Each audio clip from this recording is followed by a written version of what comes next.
اهلا وسهلا بكل المتابعين الكرام، والنهارده معانا توضيح مهم بخصوص السفر بعد انتهاء تأشيرة الزيارة العائلية.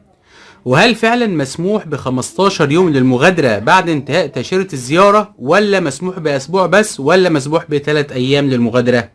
تعالوا نعرف التفاصيل، وخاصة بعد الارتفاع الكبير في تذاكر الطيران خلال الأيام دي، وكمان هترتفع الأيام اللي جاية بنسبة كبيرة كمان. فتعالوا نعرف التفاصيل، ولكن في البداية ما تنساش تدعمنا بلايك واشتراك في القناة علشان يوصلك كل جديد أول بأول. مع الارتفاع الكبير في أسعار تذاكر الطيران الأيام دي، الناس بدأت تسأل هل هناك مهلة للمغادرة، يعني ممكن ناخد أسبوع أو 15 يوم. تعال أقول لك التفاصيل بالتوضيح بتجارب ناس حقيقية، وهقول لك الكلام ده بناء على القانون والتعليمات بتقول إيه، والتجارب الحقيقية قالت إيه. اول حاجة التعليمات في النقطة دي بتقول ان الزائر المفروض يغادر المملكة قبل تاريخ انتهاء الصلاحية على ايه؟ على ابشر.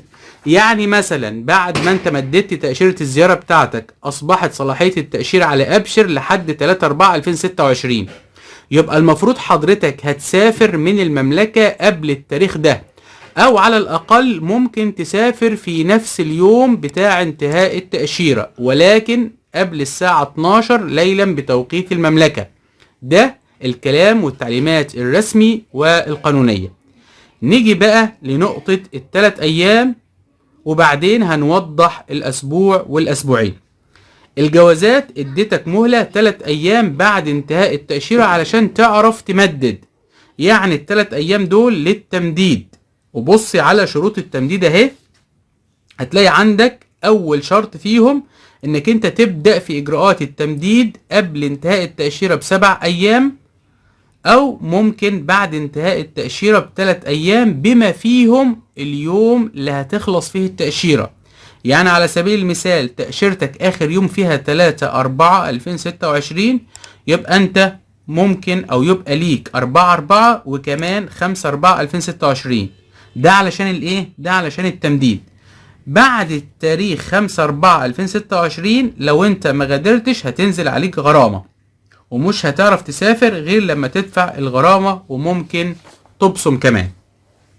طيب لو الظروف اضطرتك انك انت تسافر اول يوم بعد انتهاء التأشيرة او تاني يوم بعد انتهاء التأشيرة، شوف كده على الشاشة دي تجربة احد المسافرين، والتجربة دي النهاردة بيقول ايه: انا في مطار جدة حاليا ونازل مع أسرتي اللي هو عياله، وتأشيرتهم انتهت بقالها يوم، وكنت متوقع ان حد هيكلمني على الجوازات في المطار او يرخم عليا، ولكن محدش سأل ولا كلمني في حاجة بخصوص التأشيرة.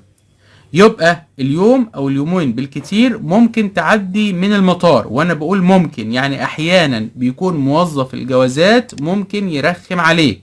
وتعالى وشوف التجربة دي. واحد بيقول انا كنت في الجوازات وجت واحدة قالت لهم رجعوني من المطار، يعني هو كان في احد افرع المديرية العامة للجوازات وهو متواجد هناك، جت واحدة بتقول للجوازات ان هم رجعوها من المطار لانها اتلخبطت في موعد الرحلة، فكرتها الساعة 12 بالليل او مساء وهي 12 صباحا.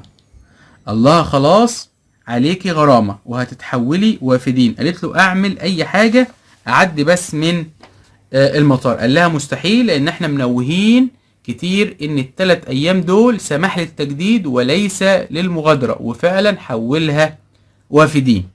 يبقى ال3 ايام دول للتمديد وليس للمغادرة، فالافضل عشان تبقى في الامان انك انت تغادر قبل نهاية تأشيرتك الموجودة على ابشر، لان اذا اتأخرت ونزلت عليك غرامة ساعتها مش هينفع تمدد من ابشر بعد الغرامة، ولازم تراجع الجوازات، وساعتها ممكن يحولوك وافدين، وهناك ممكن تعمل بصمة وترحيل. طيب اما الموضوع الاسبوع وال15 يوم للمغادرة، ده حضرتك لما تكون واخد رسمي من الجوازات تمديد باسبوع او 15 يوم للمغادرة، ولكن مش بالبق. يعني مش هينفع زي ما هو ظاهر امامك ان في هنا واحد مكتوب له كده لما راح يمدد من الجوازات او عنده مشكلة ما وراح الجوازات، فهم هناك سمحوا له باسبوع او ب15 يوم علشان يعرف يغادر.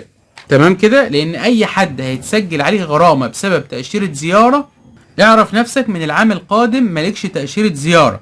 لان اي حد هيتسجل عليه غرامة بسبب تأشيرة الزيارة اعرف نفسك من العام القادم مالكش تأشيرة زيارة تاني. واظن دي شفناها السنة دي كتير واحنا بنعمل الزيارة، ان في ناس جوازاتها رجعت من السفارة بسبب وجود مخالفات زي ما هو ظاهر امامك على الشاشة. الجوازات هنا رجعت التأشيرة، والجوازات بدون اصدار تأشيرة بسبب المخالفات. ده كده الموضوع باختصار، ونصيحتي ليك حاول تسافر قبل نهاية تأشيرتك على أبشر. وفي النهاية إذا عجبك الفيديو ما تنساش اللايك والاشتراك في القناة، والسلام عليكم ورحمة الله وبركاته.